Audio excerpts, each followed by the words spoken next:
Your masculinity is no longer required. Masculinity is optional. It was born out of necessity, but it is no longer a necessity for 90% of us. We didn't make this choice ourselves. We didn't choose this personally. But our role as men is outsourced to small groups of men.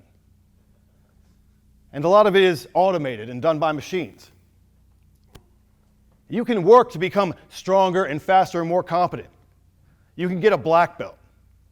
You can acquire enough tactical and firearm skills to be comfortable and to thrive in a war zone. But most of you will probably never use them.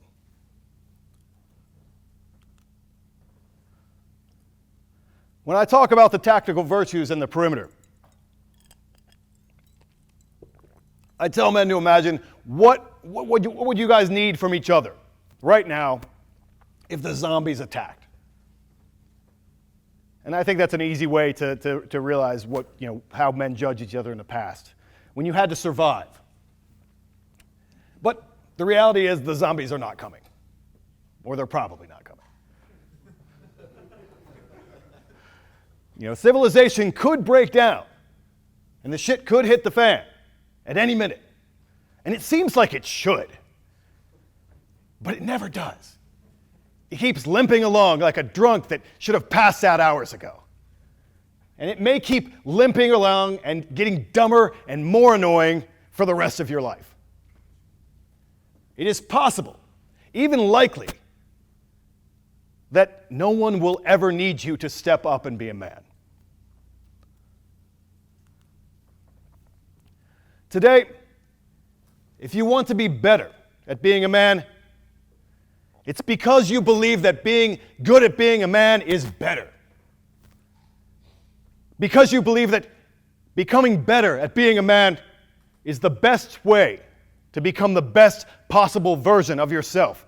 Because you believe in your own potential. Because you believe that you can rise. Life in this empire is easy. The way of men is hard. Becoming better at being a man means making your life harder. For men to become the best possible versions of themselves, they need resistance. Pressure is required. And eventually I realized that this pressure really has to come from other men.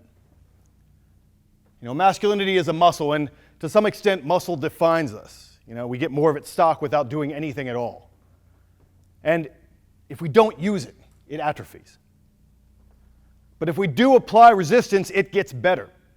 It becomes more powerful, more beautiful in accordance with the nature of what it is. And personally, I can't think of anything more beautiful, more right, than seeing a man rise, than seeing him overcome resistance and become what he is. To see him become heroic.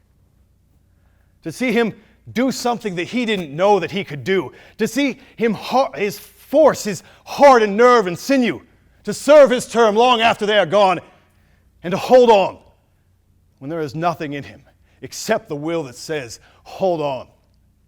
I can't think of anything better than that. I can't think of anything higher. That's religious. That's spiritual to me. To seek resistance, to work, to become better at being a man. I believe that is a higher path.